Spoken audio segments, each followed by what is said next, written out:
الحمد لله وكفى وسلام على عباده الذين اصطفى أما بعد فأعوذ بالله من الشيطان الرجيم بسم الله الرحمن الرحيم وإذ أخذ ربك من بني آدم من ظهورهم ذريتهم وأشهدهم على أنفسهم ألست بربكم قالوا بلى شهدنا أن تقولوا يوم القيامة إنا كنا عن هذا غافلين صدق الله العظيم اللهم صل على سيدنا محمد وعلى آل سيدنا محمد وبارك وسلم في أول كلامنا اللهم صل على سيدنا محمد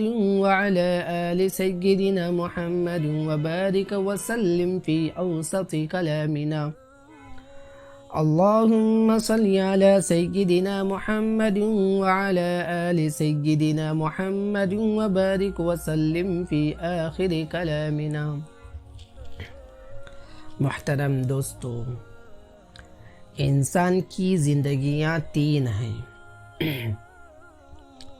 پہلی زندگی عالم ارواح ہے، یعنی دنیا میں آنے سے پہلے کی زندگی کو عالم ارواح کہتے ہیں. دوسری زندگی دنیا کی ہے اور تیسری زندگی آخرت کی ہے. پھر ان تینوں زندگیوں کا مقصد الگ الگ ہے. پہلی زندگی یعنی عالم ارواح کا مقصد سبق پڑھانا ہے. عالم ارواح میں اللہ تعالیٰ نے ہمیں سبق سکھلایا تھا. وہ کیا سبق سکھلایا ہے؟ وہ یہ ہے کہ حدیث میں آتا ہے کہ جب اللہ تعالیٰ نے آدم علیہ السلام کو پیدا کیا تو ان کی دائیں پشت پر اللہ تعالیٰ نے داہنا ہاتھ مارا. جب داہنا ہاتھ پشت پر مارا تو ان کی بعض اولاد نکل آئی جن کے چہرے سفید تھے. پھر اللہ تعالیٰ نے اپنا ہاتھ آدم علیہ السلام کی بائیں پشت پر مارا تو آدم علیہ السلام کی دوسری بعض اولاد نکل آئی جن کے چہرے سیاہ تھے، کالے تھے. پھر اللہ تعالیٰ نے آدم علیہ السلام کی اولاد پر بغیر پردوں کے تجلی فرمائی اور ہم کلامی کا شرف عطا فرمایا. اور اللہ تعالیٰ نے پوچھا الست بربکم، کیا میں تمہارا پروردگار نہیں ہوں؟ تو سب نے بیک زبان ہو کر جواب دیا کہ کیوں نہیں، آپ کے علاوہ ہمارا کوئی معبود نہیں ہے، آپ ہی ہمارے معبود ہیں. یہ عالم ارواح میں توحید کا سبق پڑھایا. پھر دوسری زندگی دنیا کی زندگی ہے. دنیا کی زندگی کا مقصد پڑھے ہوئے سبق پر عمل کرنا ہے. ظاہر سی بات ہے کہ جو اللہ تعالیٰ کی مرضی کے مطابق زندگی گزارے گا تو اس کی زندگی پرسکون گزرے گی، اور اگر اللہ تعالیٰ کی مرضی کے خلاف زندگی گزارے گا تو اس کی زندگی میں سکون نہ رہے گا. تیسری زندگی آخرت کی ہے. اس کا مقصد یہ ہے کہ دنیا میں جو اعمال کیے ہیں اسی کے مطابق بدلہ ملنا، یہ آخرت کا مقصد ہے. اب آخرت کے بہت سارے مراحل ہیں. سب سے پہلا مرحلہ قبر ہے. اگر قبر کی زندگی آسانی کے ساتھ گزر گئی تو باقی تمام مراحل آسانی کے ساتھ گزر جائیں گے. اگر قبر کی زندگی میں پھنس گئے تو پھر آخرت کے تمام مراحل میں پھنستے ہوئے چلے جائیں گے. حضرت عائشہ رضی اللہ عنہا بیان کرتی ہے کہ ان کے پاس ایک یہودی عورت آئی. اس نے عذاب قبر کا ذکر کیا اور عائشہ رضی اللہ عنہا کو کہنے لگی کہ اللہ تعالیٰ آپ کو عذاب قبر سے محفوظ رکھے. تو حضرت عائشہ رضی اللہ عنہا نے رسول اللہ صلی اللہ علیہ وسلم سے عذاب قبر کے متعلق سوال کیا تو نبی کریم صلی اللہ علیہ وسلم نے فرمایا ہاں عذاب قبر برحق ہے۔ حضرت عائشہ رضی اللہ عنہ بیان کرتی ہے کہ اس کے بعد میں نے نبی کریم صلی اللہ علیہ وسلم کو ہر نماز کے بعد عذاب قبر سے پناہ مانگتے دیکھا۔ اس حدیث میں نبی کریم صلی اللہ علیہ وسلم نے واضح طور پر ارشاد فرما دیا کہ عذاب قبر برحق ہے، اور آپ صلی اللہ علیہ وسلم نے عملاً ہمیشہ کے لیے تعلیم بھی دے دی۔ حضرت براء بن عازب رضی اللہ عنہ نقل کرتے ہیں کہ وہ اللہ کے رسول صلی اللہ علیہ وسلم کے ساتھ ایک انصاری شخص کے جنازے میں نکلے۔ جب قبرستان پہنچے تو معلوم ہوا کہ ابھی قبر تیار نہیں ہوئی ہے۔ اس وجہ سے آپ صلی اللہ علیہ وسلم بیٹھ گئے اور صحابہ کرام رضی اللہ عنہم بھی آپ صلی اللہ علیہ وسلم کے ارد گرد خاموش با ادب بیٹھ گئے۔ آپ صلی اللہ علیہ وسلم کے ہاتھ میں ایک لکڑی تھی جس کے ذریعے آپ صلی اللہ علیہ وسلم زمین کورید رہے تھے، جیسے ایک غمگین فکر مند آدمی کرتا ہے۔ آپ صلی اللہ علیہ وسلم نے اپنا سر اٹھایا اور فرمایا تم اللہ تعالیٰ سے قبر کے عذاب سے پناہ مانگو۔ آپ صلی اللہ علیہ وسلم نے یہ 2 یا 3 مرتبہ ارشاد فرمایا۔ پھر آپ صلی اللہ علیہ وسلم نے بتایا کہ جب لوگ واپس لوٹتے ہیں تو مردہ ان کے قدموں کی آہٹ سنتا ہے۔ اس وقت اس کے پاس 2 فرشتے آتے ہیں اور اس کو بٹھاتے ہیں اور اس سے کہتے ہیں کہ تمہارا رب کون ہے؟ وہ کہتا ہے اللہ میرا رب ہے۔ فرشتے کہتے ہیں تمہارا دین کیا ہے؟ وہ کہتا ہے میرا دین اسلام ہے۔ فرشتے کہتے ہیں یہ شخص کون ہے جسے تمہاری طرف بھیجا گیا ہے؟ وہ کہتا ہے وہ اللہ کے رسول ہیں۔ فرشتے کہتے ہیں تم نے اس کے بارے میں کیسے جانا؟ وہ کہتا ہے میں نے اللہ کی کتاب پڑھی تو میں اس پر ایمان لے آیا اور اس کی تصدیق کی۔ پھر آپ صلی اللہ علیہ وسلم نے فرمایا آسمان سے ایک منادی آواز دیتا ہے کہ میرے بندے نے جو کہا سچ کہا، یہ دنیا میں اسی عقیدے پر قائم تھا، چنانچہ وہ اکرام کا مستحق ہے۔ اس کے لیے جنت کا فرش بچھا دو، جنتیوں کا لباس پہنا دو اور جنت کا دروازہ اس کے لیے کھول دو۔ پھر جنت کا دروازہ اس کے لیے کھول دیا جائے گا جس سے ہوا اور پاکیزہ خوشبو آئے گی۔ اس کے لیے قبر حد نگاہ تک کشادہ کر دی جائے گی۔ جہاں تک کافر کا تعلق ہے تو آپ صلی اللہ علیہ وسلم نے اس کی موت کی حالت، اس کی سختی اور دفن کے بعد جس میں اس کی روح کا لوٹنا بیان کیا ہے۔ 2 فرشتے آ کر اسے بٹھاتے ہیں اور کہتے ہیں تمہارا رب کون ہے؟ وہ حیران ہو کر کہتا ہے ہائے ہائے میں نہیں جانتا۔ فرشتے کہتے ہیں تمہارا دین کیا ہے؟ وہ کہتا ہے ہائے ہائے میں نہیں جانتا۔ فرشتے کہتے ہیں اس شخص کے بارے میں تم کیا کہتے ہو جس کو تمہاری طرف بھیجا گیا، آیا وہ نبی ہے یا نہیں؟ وہ کہتا ہے ہائے ہائے میں نہیں جانتا۔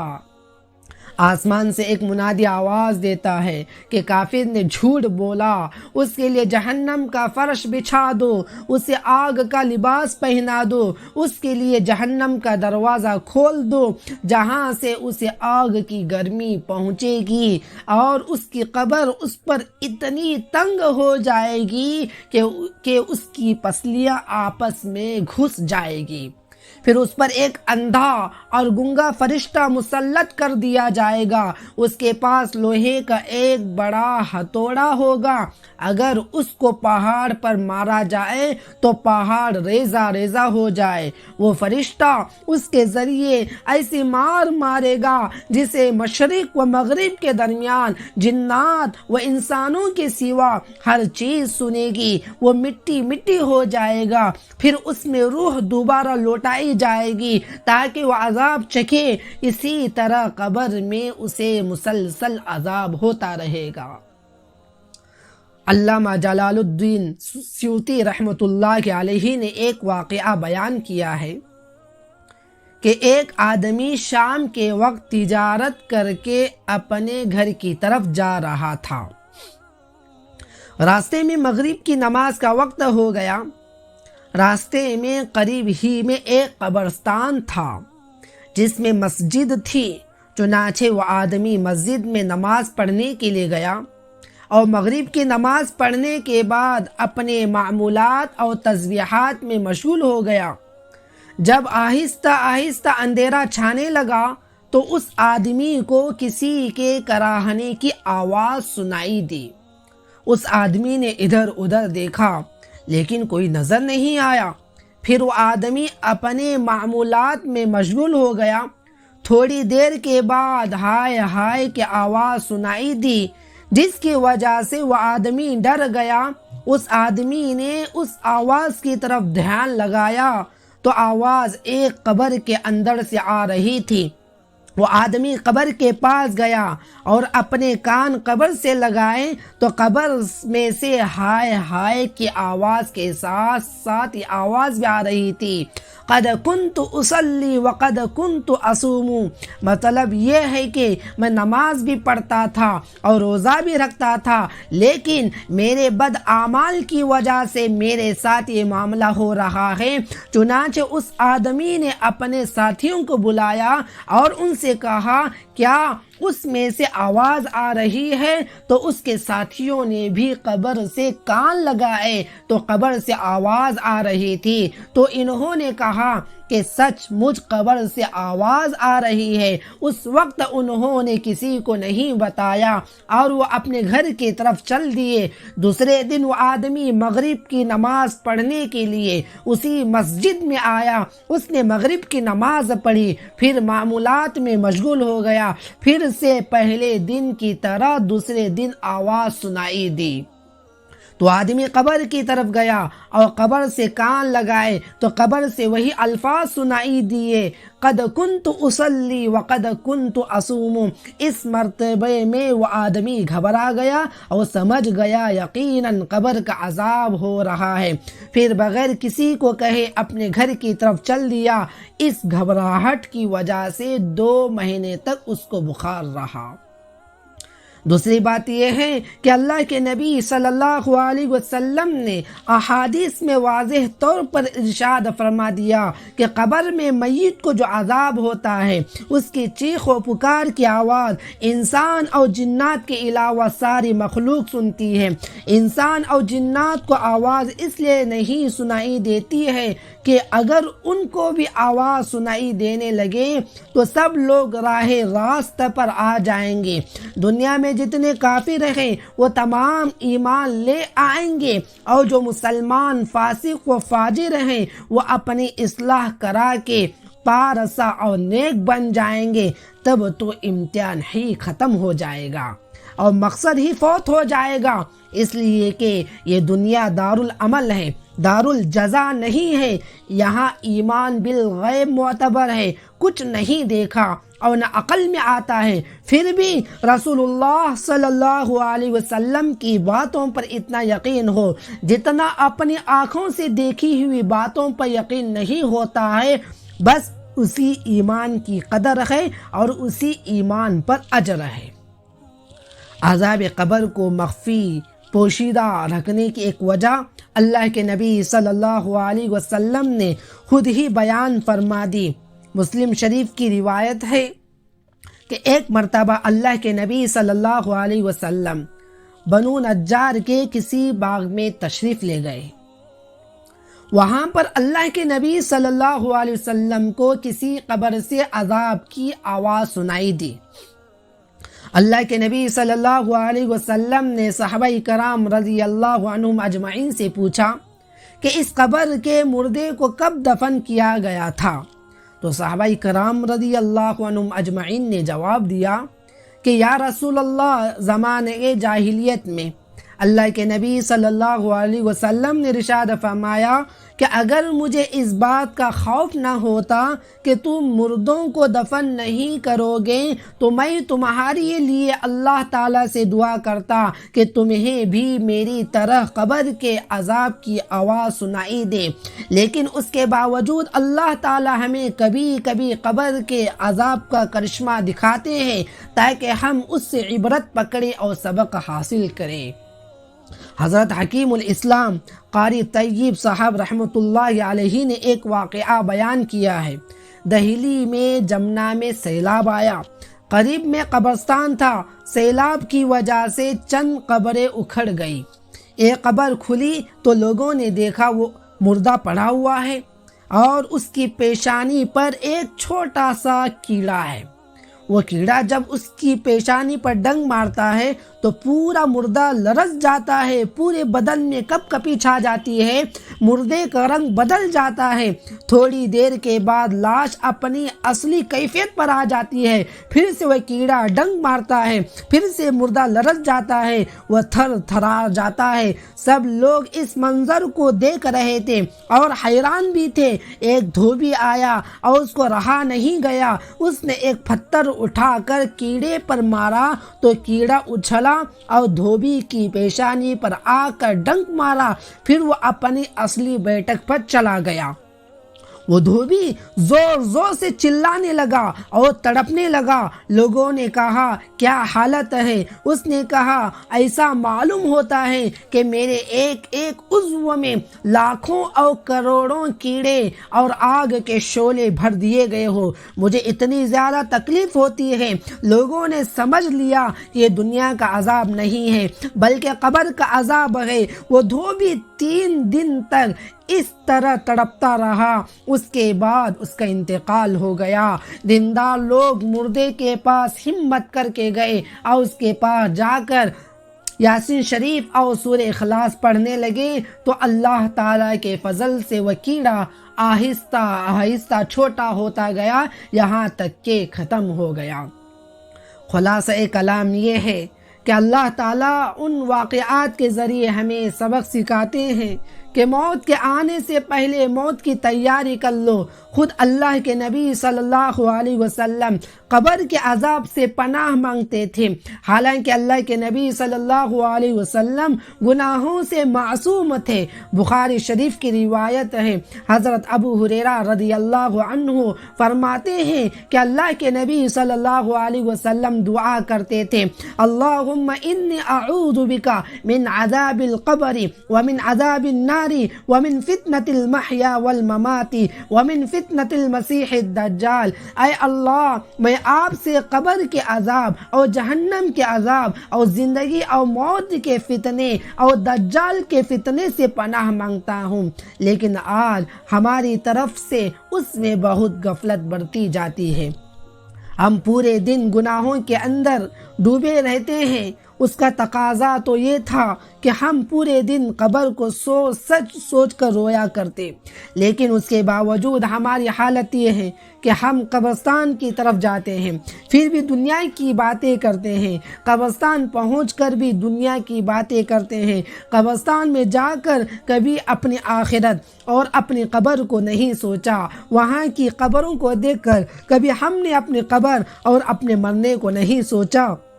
حالانکہ قبرستان جانے کا مقصد یہ بھی ہے کہ وہاں جا کر ہم اپنی موت اور اپنی قبر کو سوچیں اور یہ سوچیں کہ آج جس طرح میں لوگوں کو اپنے کندھوں پر اٹھا کر لا رہا ہوں، ایک وقت وہ بھی آئے گا کہ لوگ مجھے اپنے کندھوں پر اٹھا کر لائیں گے۔ اور یہ سوچیں کہ آج جو لوگ قبروں میں مدفون ہیں، ایک وقت تھا وہ بھی اس زمین پر رہتے تھے، کھاتے تھے، پیتے تھے، لیکن آج وہ ایک سبحان اللہ کے محتاج ہو چکے ہیں۔ اسی طرح آج ہم اس زمین پر رہتے ہیں، کھاتے ہیں، پیتے ہیں، ایک وقت وہ بھی آئے گا میں بھی قبرستان میں سویا ہوا ہوں گا اور میں بھی ایک سبحان اللہ کا محتاج ہو جاؤں گا۔ اس وقت نہ بیوی ساتھ آئے گی، نہ اولاد ساتھ آئیں گے، نہ مال و دولت ساتھ آئے گا، نہ احباب و دوست ساتھ آئیں گے، بس ساتھ آئیں گے تو نیک اعمال ساتھ آئیں گے، قبرستان جا کر ہمیں ان چیزوں کو سوچنا چاہیے۔ ڈاکٹر عبدالحی لکھنوی رحمۃ اللہ علیہ فرمایا کرتے تھے، دنیا میں کتنا ہی گہرا دوست ہو لیکن اپنے ساتھی کے مرنے کے بعد اس کی یہ کوشش ہوتی ہے کہ کم از کم مٹی ڈالنے پر ضرور شرکت ہو جائے، لیکن اس کو اپنا آخری حق سمجھتا ہے۔ لہذا ہمیں یہ سمجھ لینا چاہیے کہ دنیا میں جتنے بھی دوست و احباب ہیں وہ اتنا تو کر سکتے ہیں کہ ہمیں قبرستان تک پہنچا دیں گے اور قبر میں اتار دیں گے اور 3 مٹھیاں مٹی ڈال کر چلے آئیں گے اور زبان حال سے کہیں گے آگے تم جانو اور تمہارا عمل جانے۔ قبرستان جا کر ان باتوں کو سوچنا چاہیے۔ ان باتوں کو سوچنے کی وجہ سے آخرت کی فکر پیدا ہوتی ہے اور قبر کی تیاری کرنے کا جذبہ پیدا ہوتا ہے۔ خلاصہ کلام یہ ہے کہ ہمیں موت سے پہلے موت کی تیاری کرنی چاہیے۔ عقل مند وہی شخص ہے جو موت سے پہلے موت کی تیاری کرے۔ ایک حدیث میں آتا ہے کہ اللہ کے نبی صلی اللہ علیہ وسلم نے ارشاد فرمایا، میت کے ساتھ 3 چیزیں جاتی ہیں، 2 چیزیں واپس لوٹ جاتی ہیں اور 1 چیز اسی کے ساتھ باقی رہ جاتی ہے، اس کے اہل و عیال، اس کا مال اور اس کے اعمال۔ یہ 3 چیزیں جاتی ہیں، اہل و عیال اور مال واپس آ جاتے ہیں اور اعمال اس کے ساتھ رہ جاتے ہیں۔ یہ بات تو مسلم طے شدہ مانی ہوئی ہے کہ عذاب قبر گناہوں کی وجہ سے ہوتا ہے۔ کوئی گنہگار بندہ توبہ کیے بغیر قبر میں چلا گیا تو اس کو عذاب قبر ہوتا ہے۔ جب ایسی بات ہے تو ہم مسلمانوں کو گناہوں سے بچنا چاہیے۔ ہم اللہ تعالیٰ کے فضل سے نماز پڑھ لیتے ہیں، روزہ رکھ لیتے ہیں، زکوٰۃ ادا کر لیتے ہیں، تلاوت بھی کر لیتے ہیں، لیکن ہم گناہوں سے کما حقہ نہیں بچتے ہیں۔ ہم بڑے بڑے گناہوں کے اندر مبتلا ہیں اور ہم اس کو چھوڑنے کی فکر بھی نہیں کرتے ہیں۔ گناہ کے اندر یہ خاصیت ہے کہ جب آدمی مسلسل گناہ کرتا رہتا ہے تو اس کے دل سے گناہ کی نفرت آہستہ آہستہ نکلتی چلی جاتی ہے، حتیٰ کہ گناہ کا گناہ ہونا اس کے دل سے نکل جاتا ہے۔ اسی وجہ سے اس کو توبہ کی توفیق نہیں ہوتی۔ جب توبہ کی توفیق نہیں ہوئی تو آنکھ بند ہوتے ہی اس بات کا سخت اندیشہ ہے کہیں عذاب قبر شروع نہ ہو جائے۔ لہٰذا ہمیں عذاب قبر سے بچنے کے لیے گناہوں سے مکمل طور پر بچنا ہے اور جو گناہ ہو گئے ان سے توبہ کرنا ہے۔ توبہ کے سلسلے میں مسلم شریف کی روایت ہے، نبی کریم صلی اللہ علیہ وسلم نے ارشاد فرمایا کہ اللہ رب العزت رات میں اپنے ہاتھ کو پھیلاتے ہیں تاکہ دن میں گناہ کرنے والا توبہ کر لے، اور اللہ تعالیٰ دن میں اپنا ہاتھ پھیلاتے ہیں کہ تاکہ رات میں گناہ کرنے والا توبہ کر لے۔ یہ سلسلہ جاری رہے گا حتیٰ کہ سورج مغرب سے نکل آئے۔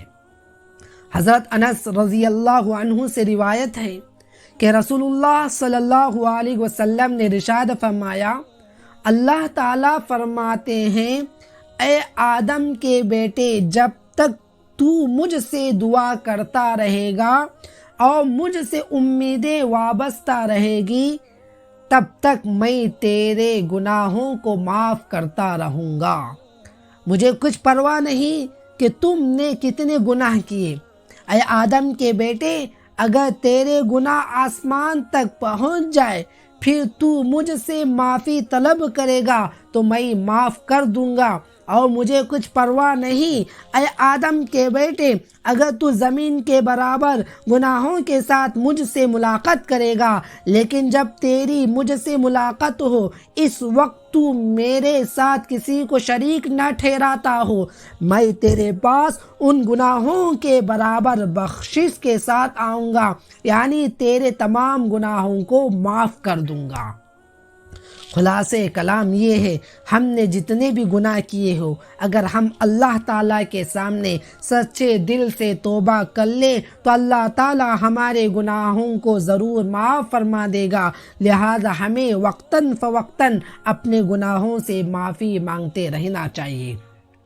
ایک آدمی نے حضرت ابراہیم بن ادہم رحمۃ اللہ علیہ کی خدمت میں حاضر ہو کر عرض کیا، میں نے اپنے آپ پر ظلم کیا ہے، لہذا مجھے ایسی کوئی بات بتا دیجئے جو میرے دل پر اثر کرے اور میں گناہوں سے باز آ جاؤں۔ اس کے جواب میں حضرت ابراہیم بن ادہم رحمۃ اللہ علیہ نے فرمایا، اگر تم 5 باتیں قبول کر لو اور ان پر قادر ہو جاؤ تو تمہیں نہ کوئی گناہ نقصان دے سکتا ہے اور نہ کوئی دنیاوی لذت تمہیں ہلاک کر سکتی ہے۔ اس نے کہا، اچھا بتاؤ۔ تو حضرت ابراہیم بن ادہم رحمۃ اللہ علیہ نے کہا، اگر تم اللہ تعالیٰ کی نافرمانی کرنا چاہتے ہو تو تم اللہ تعالیٰ کا رزق نہ کھاؤ۔ اس نے کہا، پھر تو کیا کھاؤں؟ زمین میں جو بھی رزق ہے وہ اللہ تعالیٰ ہی کا رزق ہے۔ تو حضرت ابراہیم بن ادہم رحمۃ اللہ علیہ نے کہا، پھر تو آپ ہی بتائیں کہ کیا یہ اچھی چیز ہے؟ جس کا رزق کھاؤ اسی کی نافرمانی کرو۔ تو اس شخص نے کہا، یہ کوئی اچھی بات نہیں ہے۔ دوسری بات ارشاد فرمائی، اگر تم اللہ تعالیٰ کی نافرمانی کرنا چاہتے ہو تو تم اس کے علاقے سے نکل جاؤ۔ اس آدمی نے کہا، مشرق و مغرب اور سارا جہاں اللہ تعالیٰ کی ملکیت ہے تو میں اس کے علاقے سے کیسے نکل سکتا ہوں؟ ابراہیم بن ادہم رحمۃ اللہ علیہ نے کہا کہ یہ کوئی اچھی بات ہے، رزق اسی کا کھائے اور اس کے علاقے میں رہے اور نافرمانی بھی اسی کے کرے۔ تو اس نے کہا کہ نہیں، یہ کوئی اچھی بات نہیں ہے۔ تیسری بات ارشاد فرمائی کہ جب تم گناہ کرنا چاہو تو تم ایسی جگہ جا کر گناہ کرو جہاں اللہ تعالیٰ تمہیں نہ دیکھ رہا ہو۔ اس نے کہا، یہ کیسے ممکن ہے کہ اس جگہ جاؤں جہاں اللہ تعالیٰ نہ دیکھے، حالانکہ اللہ تعالیٰ ہر جگہ پر دیکھنے والا ہے۔ تو ابراہیم بن ادہم رحمۃ اللہ علیہ نے کہا، یہ کوئی اچھی چیز ہے کہ ہم جس کا رزق کھائے اور جس کی ملکیت میں رہے اسی کے سامنے گناہ کرے؟ تو اس نے کہا کہ نہیں، کوئی اچھی بات نہیں ہے۔ چوتھا سوال کیا، جب ملک الموت آپ کے پاس روح قبض کرنے کے لیے آئے تو آپ اس سے یہ کہنا کہ مجھے تھوڑی مہلت دے دیجئے تاکہ میں سچی پکی توبہ کر لوں، تو کیا وہ تمہیں مہلت دے گا؟ تو اس شخص نے کہا، نہیں، مہلت نہیں دے گا۔ تو ابراہیم بن ادہم رحمۃ اللہ علیہ نے کہا، جب تمہیں اس بات کی قدرت نہیں ہے کہ تم ملک الموت کو ٹال دو تو پھر توبہ کیے بغیر تمہاری نجات کیسے ممکن ہے؟ پانچواں سوال کیا، جب تمہارے پاس دوزخ کے فرشتے آئے تاکہ گھسیٹ کر دوزخ میں لے جائے تو تم اس وقت ان کے ساتھ جانے سے انکار کر دینا۔ تو اس شخص نے کہا کہ کیسے ممکن ہے؟ کہ ابراہیم بن ادہم رحمۃ اللہ علیہ نے کہا، جب تم یہ قدرت نہیں رکھ سکتے ہو تو پھر نجات کی امید کیسے رکھتے ہو؟ اس شخص نے کہا، بس یہی واز میرے لیے کافی ہے۔ اس کے بعد اس نے سچے دل سے توبہ کر لی اور حضرت ابراہیم بن ادہم رحمۃ اللہ علیہ کی رفاقت کو اختیار کر لیا اور تقوی والی زندگی گزاری۔ ہمیں بھی ان باتوں کو سوچ کر گناہوں سے بچنا چاہیے اور اللہ تعالیٰ کے سامنے سچی پکی توبہ کرنی چاہیے۔ گناہ تو ہر انسان سے ہوتے ہیں، انسان ہونے کے ناطے گناہ ہو ہی جاتے ہیں، لیکن عقل مند انسان وہ ہے جو گناہ کے بعد اصرار نہ کرے بلکہ گناہ ہو جانے کے بعد گناہ پر ندامت ہو، جیسا کہ حدیث پاک میں آتا ہے۔ نبی کریم صلی اللہ علیہ وسلم نے ارشاد فرمایا کہ ہر انسان خطا کار ہے، لیکن بہترین خطا کار وہ ہے جو گناہ سے توبہ کر لے۔ جو آدمی اللہ تعالیٰ سے توبہ کرتا ہے اللہ تعالیٰ اس سے بے حد خوش ہوتے ہیں، جیسا کہ حدیث میں نبی کریم صلی اللہ علیہ وسلم نے ارشاد فرمایا کہ ایک آدمی جنگل میں تھا اور اس کی سواری پر اس کے کھانے پینے کا سامان رکھا ہوا تھا۔ وہ آدمی سو گیا، سونے کے بعد اٹھا تو اس کے پاس اس کی سواری نہیں تھی۔ وہ ادھر ادھر تلاش کرنے لگا۔ گرمی کی شدت کی وجہ سے اس آدمی کا برا حال ہو چکا تھا۔ وہ پریشان ہو کر اپنی پہلی والی جگہ پر آ کر سو گیا۔ اب دوسری مرتبہ آنکھ کھلی تو اس کے سامنے اسی جگہ پر اس کی سواری موجود ہے۔ ایسے موقع پر یہ آدمی اپنی سواری دیکھ کر جتنا خوش ہوتا ہے اس سے کئی زیادہ اللہ تعالیٰ اپنے بندے کی توبہ پر خوش ہوتے ہیں۔ قبر کے عذاب سے بچنے کے لیے بنیادی چیز ایمان ہے۔ آدمی کے پاس ایمان ہے اور وہ اس کے تقاضوں پر عمل کرنے والا ہے تو یقیناً وہ قبر کے عذاب سے بچ جائے گا، اور جو آدمی ایمان سے خالی ہے تو قبر کے عذاب سے ہرگز چھٹ نہیں سکتا ہے۔ اگر ایمان مضبوط ہوگا تو قبر کے عذاب سے آسانی کے ساتھ بچ سکے گا اور فرشتوں کے سوالات کے جوابات آسانی سے دے سکے گا۔ رابعہ بصریہ رحمۃ اللہ علیہا کا واقعہ مشہور ہے کہ جب ان کا انتقال ہوا تو کسی نے خواب میں ان کو دیکھا۔ خواب دیکھنے والے نے پوچھا کہ آپ کا انتقال ہو گیا تھا، آپ پر کیسی گزری؟ تو انہوں نے کہا مجھے دفن کیا گیا تو فرشتے آئے سوال کرنے کے لیے۔ انہوں نے مجھ سے پوچھا من ربک، آپ کا رب کون ہے؟ میں نے کہا تم کون ہو؟ کہا کہ ہم اللہ تعالیٰ کے فرشتے ہیں۔ میں نے پوچھا کہاں سے آئے ہو؟ تو انہوں نے کہا آسمان سے آئے ہیں۔ میں نے کہا کہ آسمان یہاں سے کتنے فاصلے پر ہے؟ تو کہا 500 برس کا فاصلہ ہے۔ میں نے کہا اچھا تم کو معلوم ہے تمہارا رب کون ہے؟ فرشتوں نے کہا ہم کو معلوم ہے۔ میں نے کہا جب 500 برس کے فاصلے کو طے کر کے تم خدا تعالیٰ کو نہیں بھولے تو میں 2 گز زمین کے نیچے آ کر اپنے رب کو کیسے بھول سکتی ہوں؟ یہ تھی ایمان کی قوت اور مضبوطی جس کی وجہ سے فرشتوں کو ایسا جواب دیا جو کہ بے مثال ہے۔ یہ در حقیقت ایمان کی پختگی اور ایمان کی مضبوطی کا نتیجہ ہے۔ ایمان کی پختگی کی وجہ سے صرف یہ نہیں کہ قبر کے عذاب سے بچ جائیں گے بلکہ ایمان کی مضبوطی کی وجہ سے دنیا میں بھی ہم سر بلند رہیں گے۔ دنیا کے کفار و مشرکین ہمارے سامنے گھٹنے ٹیکنے پر مجبور ہو جائیں گے۔ صحابہ کرام رضی اللہ عنہم اجمعین کے واقعات پڑھے، انہوں نے اپنے ایمان پر ایسی محنت کی جس کی وجہ سے دنیا کی بڑی بڑی حکومتیں ان کے سامنے زیر ہو گئی۔ حضرت خالد بن ولید رضی اللہ عنہ کی امارت میں ایک لشکر ایرانیوں سے مقابلے کے لیے گیا۔ ایرانی لشکر کا سپہ سالار مشہور بہادر رستم تھا۔ حضرت خالد بن ولید رضی اللہ عنہ نے رستم کی درخواست پر حضرت ربعی بن عامر رضی اللہ عنہ کو اس سے بات چیت کرنے کے لیے بھیجا۔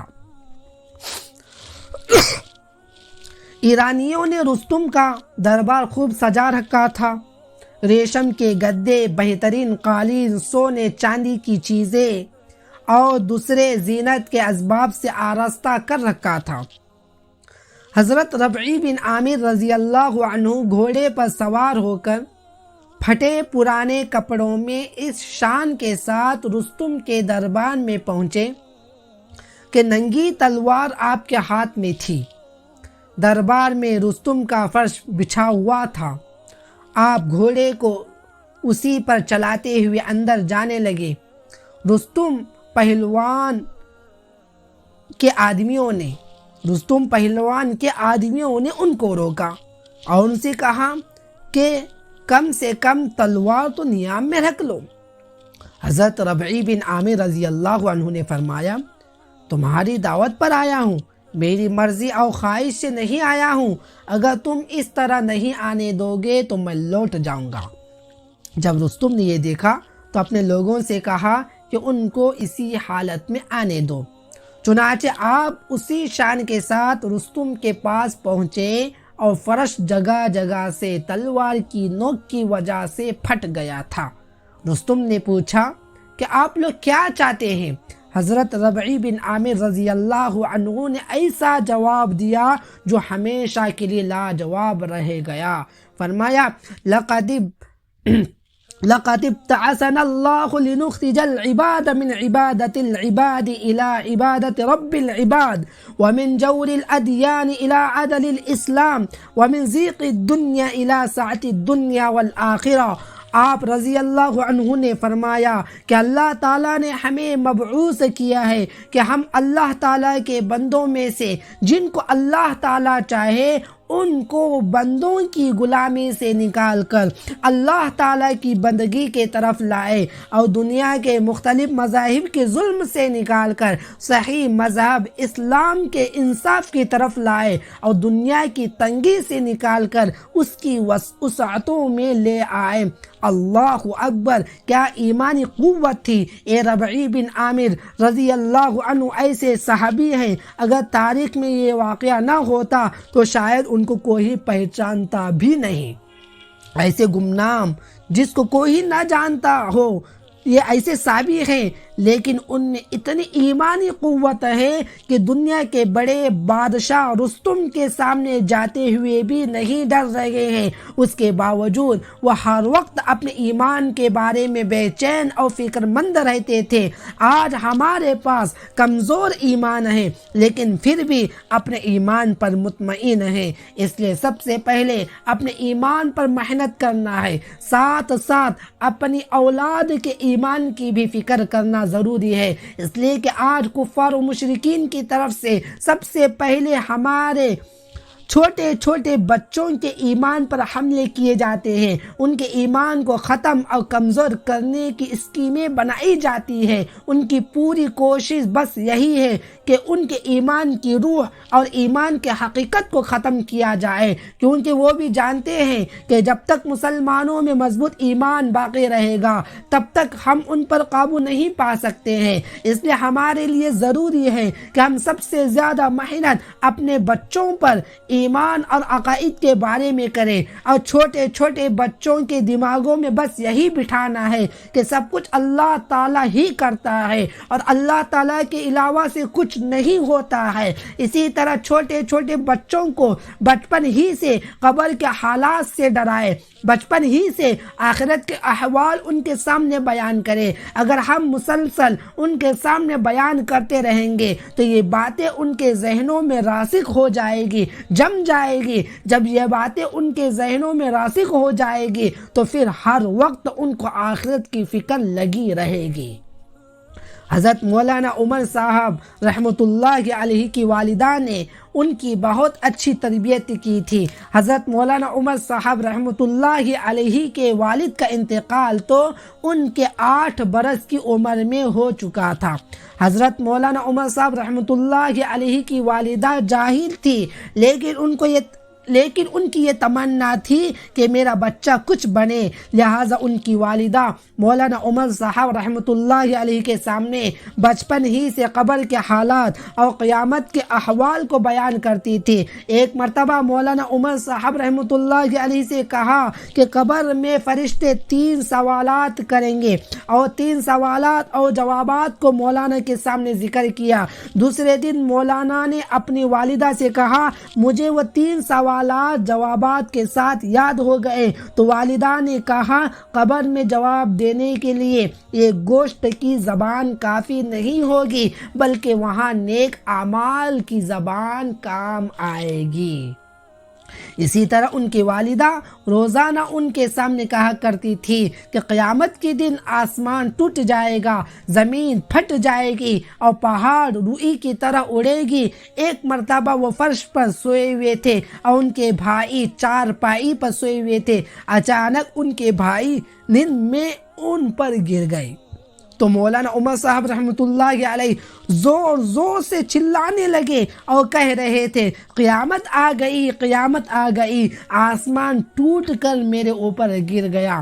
گویا بچپن میں چھوٹے چھوٹے بچوں کو کہی ہوئی باتیں بہت اثر دکھاتی ہے، ان کے رگ و ریشے میں وہ باتیں بیٹھ جاتی ہے، پھر نکالنے سے بھی نہیں نکلتی ہے۔ لہٰذا ہمیں چاہیے کہ ہم اپنی چھوٹی چھوٹی اولاد کے عقائد اور ایمان کو مضبوط بنانے کی فکر کریں۔ اللہ رب العزت ہم تمام کو کہی ہوئی باتوں پر عمل کرنے کی توفیق عطا فرمائے اور آخرت کی تیاری کرنے کی توفیق عطا فرمائے۔